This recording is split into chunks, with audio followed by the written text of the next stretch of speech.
been a while since I reviewed DBS in the manga, so here we are with chapter 61. And to be perfectly honest, the last three chapters, even though they had Ultra Instinct Sign Goku, they were kind of meh.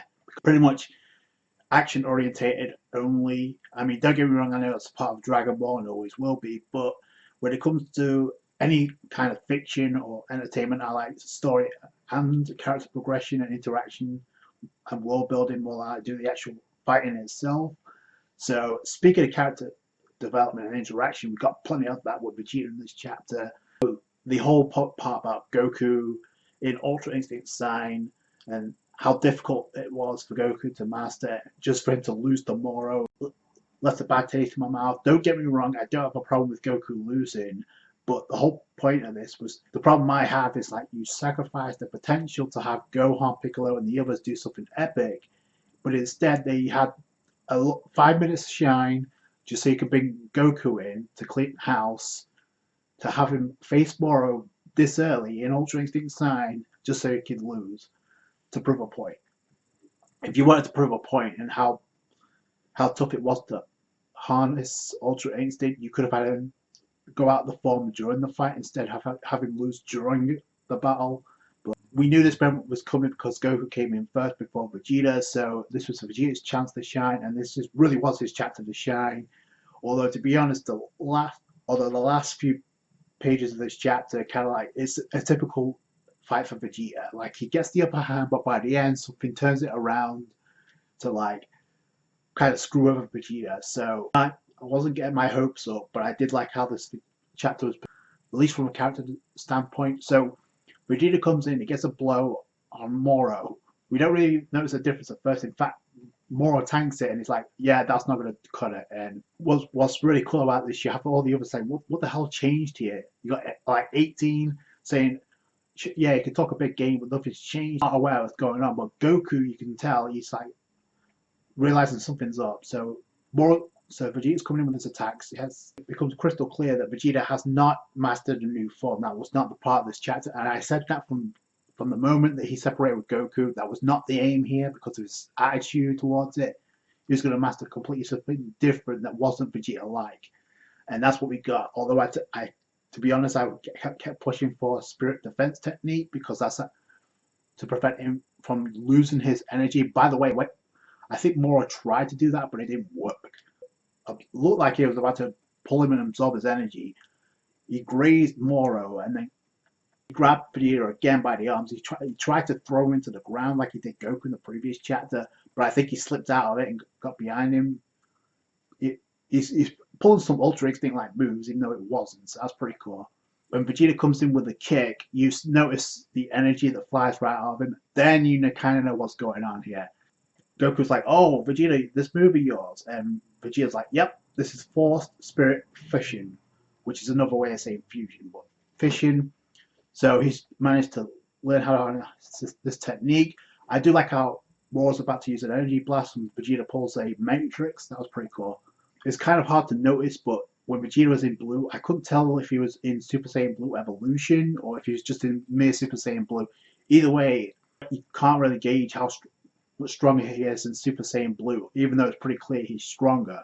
Because even Goku admits in this chapter, like, Vegeta's found the way to surpass me, but does that mean he's found the way to surpass Goku in Ultra Instinct? Because that becomes a whole mess if you do that. Because number one, Goku hasn't used Master Ultra Instinct yet, and number two, it's like Moro wasn't having any trouble fending off Vegeta's attacks. It was like what Vegeta was going for was like trying to weaken Moro with each attack, rob him of his energy like Moro does to everybody else.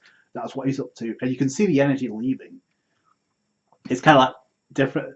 It's kind of like the spirit bomb because you can see the ball of energy above him, but instead of like utilizing it for himself, he tries to get back most of the souls, not all of them, and gives it back to the beings that got robbed of him.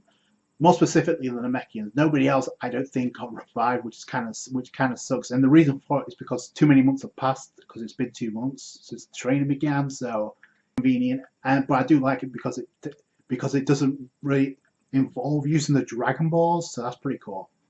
Plus, it does tie up with Vegeta's character because they've been building Vegeta's character to do something epic for most of this arc, especially for the Namek portion of this arc. And you notice the Dratians are observing this battle. The revival should be possible for tribes with potent life force, so strong life force. So that's why the Namekians got brought back. I noticed how Esker was the one that noticed this as well. Like all these people have been brought back to life, so that was cool because Vegeta did make that promise. So every blow, you can see Moro reverting back to his old state, literally. So his strength is being depleted. So at this point, it's GG for Moro. But instead, this is where the turning point kicks in because Vegeta has Moro down. He's about to kill him like he does Frieza, right?